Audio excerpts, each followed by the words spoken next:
Kane, it's 1-0. We're fucking down. 13th in the championship. The takeover happened, as I said it would. People will be... Oh, when have we got Leeds?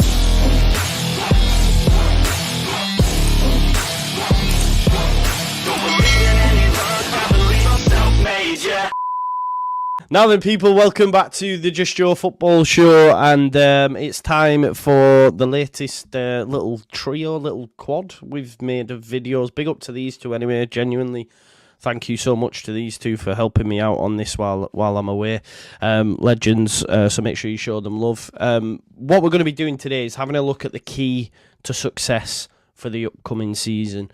Not focusing so much on Farker, that'll be tomorrow. But today, knowing what we know now about the squad, what key parts we need in order to make sure this season is a success. Obviously, we went through the current state of the squad yesterday. If you haven't watched that video, it's really in-depth. Go check it out. It's really good. Big up to Andrea for that as well.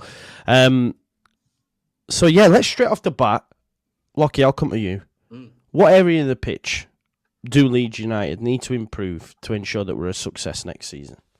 Well, improved. There's several in there. There's several, I guess. I think there's an argument of most improved, but the most vital ones for me, again, we don't know what's going to happen in goalkeeper, but what we do know what's going to happen is we're not going to have a lot of centre backs. So straight away, we need a centre back. If Cooper's contract doesn't get extended, that we might know by this point when we're recording speed up. So Pascal Strauch is there.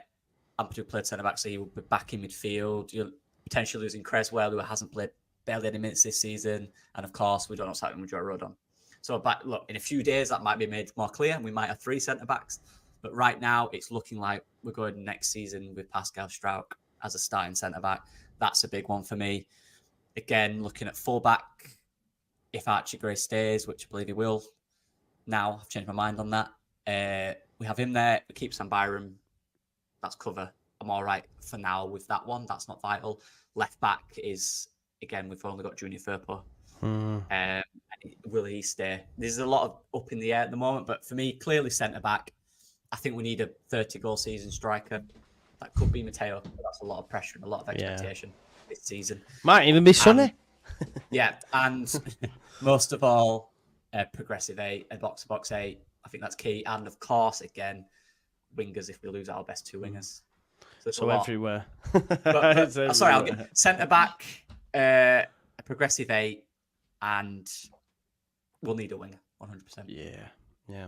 I think for me, like, the most pressing thing, I think, and obviously this is, and it's fresh in our memories as well, because we've only just finished it, but obviously, was looking at the strength in depth that Southampton had in midfield yesterday when we looked at that video. And I can't get away from the fact that Leeds United had no fecking midfielders on the bench in the playoff final. Like, it's a bit mad. It's actually a props more to Farker and the team that they managed to get through the season with so little midfield options, if I'm being totally honest. And the fact that we got no goals from there. I think Joe said the other night that Strauch had more goals than any defender and midfielder in the whole squad last season, and he only played half of it, which is mad when you think about it. Think about all the dangerous areas that Kamara found himself in. A more attack-minded midfielder, be that an 8, even a 10, whoever, gets minimum 5 goals. So I think for me the most, and like, I know it's a cliche or whatever, but midfields win your games, don't they? You know what I mean? We all said before Southampton, the midfield was key. We spoke about it for a full week. I spoke to you, I spoke to other content creators, and it was always that midfield. Do we go with 3 in there? Do we? And ultimately, as good as they were, and we spoke about this on another video, they were steady eddies. They weren't amazing in midfield. Maybe if Ampadu would have played there all season, we'd have been saying something different. But, you might even say it's poor recruitment, really, that we didn't have more options there. But if you think about it, you couldn't really ask more, because all 3 of them were brand new players last season as well. So it shows how light we were in there anyway. The fact that the 3 we did have were all brand new signings. Which also gives me confidence going into next season when Lockie's talking about the full squad needing sort of numbers. Well, we needed a brand new midfield last season and we got it. But it's about taking it to that next level going into this next season for me. So we need goals from midfield. We need more creativity from midfield. So I think for me, the biggest key to our success next season is even just goals from midfield. Like, even if we went with the same strikers, which I don't want us to, folks, right? Hear me out. But even if we did, as long as you can add goals from midfield, it's going to take us up another position. You know what I mean? It wins us another game. Yeah. So I think midfield's the big one for me, getting some goals and creativity from midfield. What about you, Andrea? Yeah, absolutely. I think in modern football, the midfield is key now because games are winning midfield. And if you look also at Pep, at what Klopp did with Alexander-Arnold, there's even players, like Stones and Alexander-Arnold readapted to midfield, because you always try to bring in new ways to get forward, to play more attacking football, more men in midfield, And I agree on the fact that that debate was there, up to for the 4-2-3-1 and the 4-3-3 in terms of formations, because in certain times with two defensive-minded midfielders and no attacking, more offensive players there, we were outnumbered. We were outnumbered not only by, for example, in the final with the three-man Southampton midfield, but also by the way they get forward. Because with them getting forward, with them pressing high, certain teams, even struggle against Plymouth at some point, they just cover you more space and you have less men to cover it. And unless you have a number 10 more involved in midfield to match them or to take a man, especially in the number 6, out of their midfield, out of his duties, you struggle. And the fact that Struijk with 5 goals had more goals than the whole of midfield was worrying last season because, midfield is Smodish, the leading goal scorer of the championship. He played like a cycle striker, but he's a number 10, he's a midfielder, an attacking midfielder. We lack those kind of players, the 8 capable of shooting.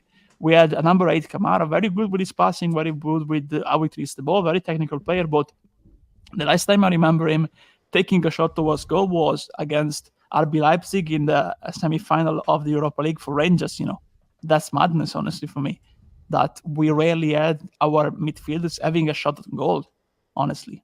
That's really boring, and I think that should need to be addressed in the transfer market this summer, Yeah, there's 2 things that we're looking for, I think. One of them we have, and that's control. I think we have control.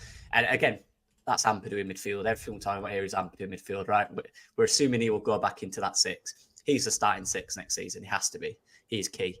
So you have that control, and then you have Grave there, who can be a squad player. That is absolutely fine. A great guy to come into the team, let's be honest. And then it's interesting, though, because if we do play midfield 3 or we do a 4-2-3-1, if you go midfield 3, you could have that Kamara who's kind of that in between, between the 6, and you could have 2 8s, one Kamara and one more progressive. And that's what I like. Kamara's good at that kind of control side of it again, but we don't have any progression, do we? That's the problem for me. A lot of control, players that can control the game, maintain possession, good. Which like you say there, Lockie, like if you're in, let's say we're 1-0 up, you bring Kamara on, don't you, to control the game, to wrestle back possession and keep. In certain games, he could start depending on who their midfielders and stuff like that. Yeah. The question for me is Archie Gray, though. We're assuming right now we don't have a right back, so he will be there for now. But can he be that progressive 8? Do you think? What do you guys think on that? That box 8 that can get goals and assists. I think he can, but the worrying thing for me is the physical battles in there, and I think it gives us more from the right back position. But as we've seen him playing the 10 in 2 occasions, and also seen him play like a number 8, I think Farke, because in the end it's up to Farke for me, because in certain games when he played in the 8, it was more progressive. In other games he played like more Kamara, staying more back near Ampadu. For me, he can give us those kind of characteristics and traits, but for me, he gives us far more from what I've seen this season in the right back position. So I think I'll leave him as the right back and bring in other players in the number 8. Of course, he's still an option because he's versatile. If you want to play a certain game in a different way, and you have Archie who's capable of adapting there and give you also other things in that position, Can I ask you, like, in terms of obviously we can deliberate over the midfield, but in the striker position, we said this. It's always in my comments, and it was the same last year, and it'll be the same going into this season. Can we be going into season 24-25 with Patrick Bamford as our starting number 9, or is that something that needs to be changed and needs to be changed now? Yeah, not for me. Firstly, the main thing is availability. He's never hardly available. He's had one season, the last 5 he's been available for basically all of it, and that was the Premier League season where he was really good. But since then, he's not been available. He had almost 18 months out without any real playing time. This start of the first half of the season, he wasn't available. He had a good period, but then after that, got injured again, wasn't available. That's key for me. Again, a player who obviously people disagree, they'll never agree, but he is good at what he does. He can stretch teams. His movement is really good for me still, even though he's not as quick as he used to be. But I think given his age and his unavailability and is actually not that clinical, I think we need someone who is younger, fresher, a bit more kind of eager to impress a younger age, wants to progress in his career. Bamford's obviously, like Cooper, is on the other side of that. And we have the guy there in Mateo Joseph in the strike position. But the answer is, I guess the question is, do we think Mateo Joseph is or will be, by pre-season, ready to take that? For me, I think you've got to be careful. I think that's a risk. If you don't get a striker in the summer that can get you 20, 25 goals in this league, and then you rely on Mateo Joseph and say he doesn't have the progression we think he can, suddenly we're then relying on Bamford and Perrault again. 2 players, one who's never available and isn't clinical, and one in Perrault who isn't ideal for the system. So we're back to where we was. So I think buying a striker for me is also up there. I think that's important. Yeah, I totally agree. Bamford, honestly, 30 years of age now, had many injury problems, unfortunately, that changed the way he plays. It still gives you a lot in terms of, like Rocky said, creating depth, pressing, and all that, because he's the only one, apart from Mateo Joseph, that can do that. If you look at our current strikers, Bamford, Perrault, Joseph, and sorry, Merkins, but like the 3, Bamford, Perrault, and Joseph right now. So he will stay probably, but he needs to be a backup option, and I think you need to bring in, like he said, a prolific goal scorer. And I totally agree on Joseph. I think he's a great talent, but you do need to put all the pressure on him at the beginning. He still needs to develop. He still needs to have time. But for me, it should be the number 1 backup alongside Perrault, because both can play. Not both. Joseph can play in other positions too. For me, he can be also a second striker, number 10.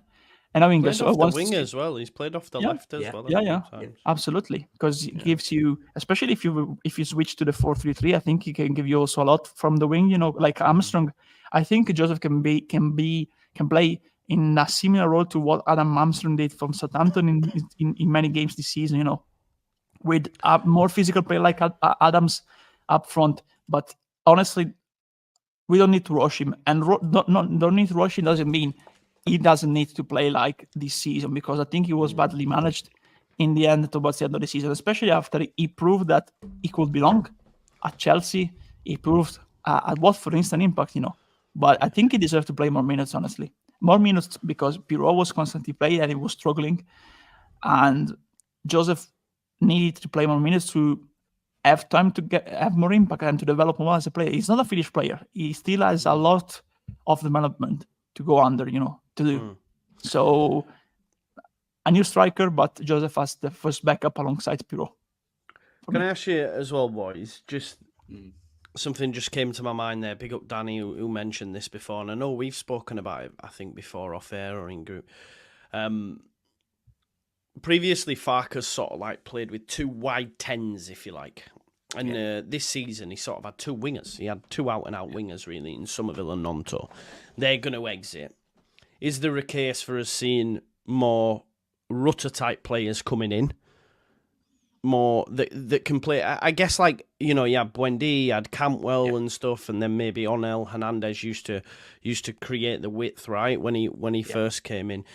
Are we looking, maybe, James creates that width and he looks to bring it in replace of Nonto and Somerville 2 more 10 types? Is there a case that we could see that, do you think? Yeah, great example there. Cantwell for me. What's Cantwell doing? Let's have a look at that. You know what I mean? I'm watching that Norwich side because I wanted to compare them, and it was so interesting because I was expecting Buendia to be the best player on the pitch. And although when he's on the ball, he's absolutely ridiculous, right? He was in that sense, and his numbers are a joke. Cantwell was so vital in all their build-up because he would literally drop to anywhere he needed to get the ball and progress it. He had such a free role, but he was effective on it as well. Rutter is that type of player, but he loses it a bit more. Cantwell didn't. He rarely lost it. He was a bit smarter in that sense, a bit more experienced. So for me, I agree. I think Somerville and Nonto are good at what they do. They are wingers for me. I know they do drift inside, but I don't think they're very comfortable there in this system. I think when they're out wide 1v1, they're better than anyone. But I do think getting those type of players that just allow us a bit more creative freedom, and that's the key for me. So then you're not because the problem was Somerville got it and he had 2v1 every time, right? That was the problem. And we didn't adapt with that because Somerville himself wasn't the type of player that wanted to drop deep in between wherever he needed to get the ball. I think we do need players, and we were linked with someone recently in the Belgium League that I've watched a bit of, and he does do that. And that's what I found interesting. He drops deep when he has to. And I think when I say deep, I don't just mean up the line. I mean into midfield to create overloads if he has to. So, yeah, I genuinely think having Dan James as an option as that Hernandez role that does stay out wide is key because we might need to adapt to that. But I do agree, mate. I think at least one of them will be a type of winger who will have complete freedom over the pitch. Whether that is, like we said, Rutter, who plays that role. I did a video when Rutter first seen in the Championship. I think he's a good winger. That's what I said then. And he played him in midfield. But I still think that I think Rutter would be a great winger, and he has that creative freedom. He just needs that consistency, doesn't he, Rutter? But yeah, to end your point, yeah, I think getting them guys who are comfortable central. Because we do play central. Like a lot of people have called it like Jesse Marsh at times, right? Yeah, so we do play compact, Yeah. And that's it. What do you think? I think we do. I think we get different types of profiles. Yeah, there's this option. Yeah, there's this option because if you look at this time at Gladbach, you know, he had Thuram up front, and at times he had Stindl and Hoffman or Plea behind him. So it certainly can be done. And also Norwich, of course, he broke in even if they didn't break or made an impact. But when they were doing transfers, you know, for example, Andre Duda, Moritz Leitner, you know, all those kind of players, you know, they were number 10s that can also that can play centrally. So I can centrally see a path there going there. So I think there's also the option of playing 4-3-2-1 there. And with two number 10s, you also have the help you need on the defensive end. And it will be more balanced, you know, because you have three men in midfield and you can play with a more free roaming player like Rutter and a winger stay wide like James. Like the example of Gladbach, Stindl and Hoffman. Hoffman more wide and Stindl more central and free roaming, Yeah, it will be interesting to see. Go on, mate. I was just saying, that's what you're saying about the profile of player. Like, look, I think the players we bring in will not get the numbers Somerville will get. They won't.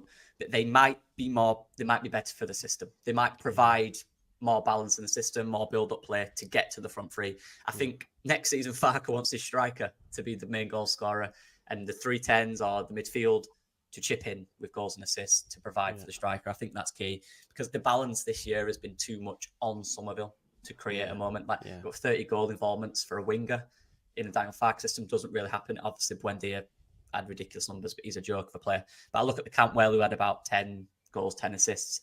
Good numbers, but for the system, it was perfect.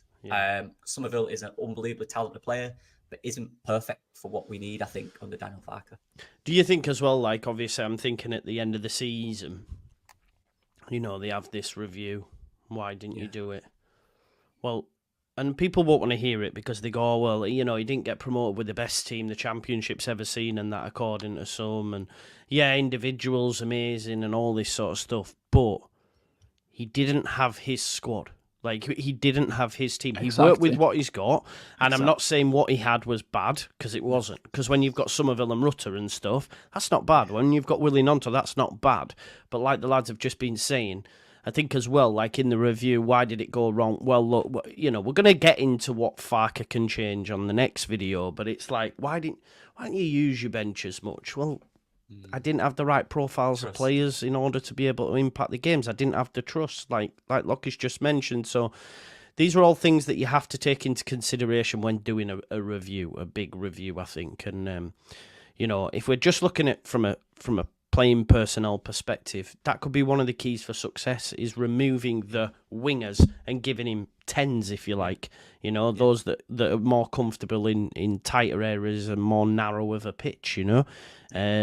Because, you know, Somerville, as good as he was, he did the same thing every time, right? There was no sort of variety, really. You know, it became quite predictable, right? Even though they couldn't stop it, it was very predictable, right? Yeah, honestly, Joe, I'd Give urge it to anyone who wants to find out what a good winger or a good 10, like in Daniel Farke's system, is to watch what Todd Cantwell did in that promotion season in the Championship. You didn't know where he was going to pop up next. He will look, like I said, these players will not have the numbers Somerville does. I think the way, you numb it really down, as simple as this, right? Imagine you have a prime Giroud, right? Prime Giroud. But you're a type of guy who wants your striker to stretch him and run him behind. Great player, but it's not great for you because you don't need the player. You know what I mean? So it's kind of like that, I guess, to numb it down. Yeah, exactly. This is what I'm saying. But then everyone will be going, "Oh, that Giroud shit. He's shit." But it's about profile, right? Like you said, I think a perfect example for me, and I always come back to it, is David Moyes at West Ham, because they had Antonio. They tried to bring in Sebastian Haller. Did not work. Sebastian Haller went to Dortmund, smashed it, yeah? They tried to bring in Scamacca. Didn't work. Goes to Atlanta, smashes it. Who do they go back to? Antonio. And it's because they've still yet to replace him. And it'll be interesting to see what the new manager does. But that's also Leeds United and Bamford.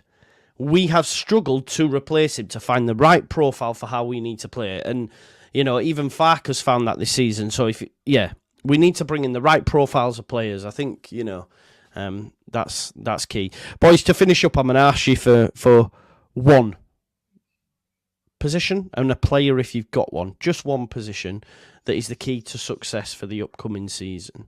Andrea, I'll come to you first. You don't have to give me a player if you can't. It's hard to think of one on the fly. Oh, it's still early. It's still early days, you know, in terms of taking a specific one, especially because you need to see, first of all, what the plans are about keeping or not keeping certain players and playing hardball, you know. But honestly, for me, the key player is the key position. There's many, but I think that if we don't bring in a new striker, a prolific one, it'll be difficult, honestly. I would like a new number 9. There were links about Sargent. I think a new number 9. Would you be happy with that? With Sargent, honestly, I think it'll fit the system. Yeah. I think it will fit the system. He's not my number 1 choice, but if they bring him in, I would like to have a prolific one. Honestly, I think Sargent will be, in my ideal pecking order, a substitute for Pirot. In terms of, because I really don't see Pirot fitting in this system. So if you take Pirot out of the picture, you know, I think I'll have new number 9, Sargent, and Joseph, and Bamford as the final one. Of course, Sargent and Joseph, they both can play also in different positions. We were talking also about attacking number 10s, you know. I think I'm not one, you know, to one liking to adapt certain players. We've seen that it doesn't work with Pirot, but I think Sargent and Joseph, for the way they play, they can even be, those number 10s can even be second strikers, so it can be like a 43.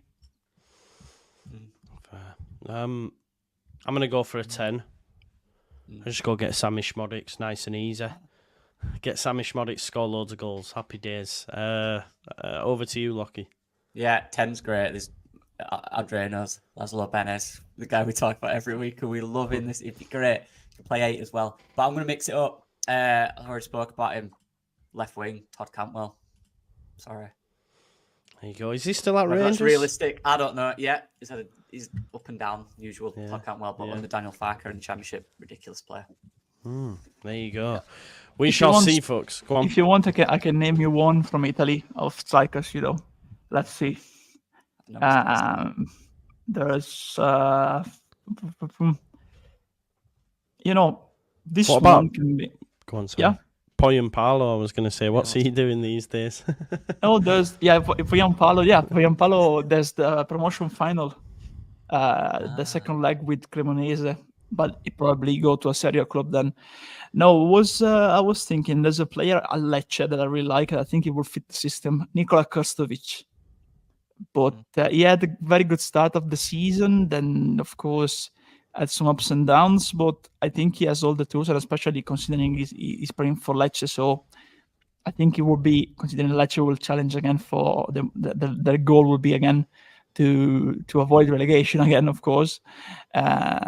I think it will be a good upgrade, a move to the championship to a sub side, honestly. But yeah, that's it's still early days, we'll need to delve into Boys, before from Verona, maybe, yeah. Before we finish up on this video, because obviously it's pre-recorded, folks, and this is a bit. Fabrizio Romano's just tweeted out this very second to say that Chelsea and Liverpool are keeping a close eye on Somerville. Both clubs have been monitoring him and are showing interest in the recent weeks. Nothing advanced yet, but talks for the Dutch winger are expected to begin soon. With them two massive clubs being involved, what kind of fee do you think we can command? I'm thinking minimum 40. Like, I'm not even gonna lie, man. Oh, is that crazy? No, 40 is fine, but you have to consider the Chelsea taxes, so probably 50 or 60. Yeah. Yeah, I'm thinking honestly around 35. Yeah, Like Which would be massive. Yeah, for this level, Massive. it's a lot of money.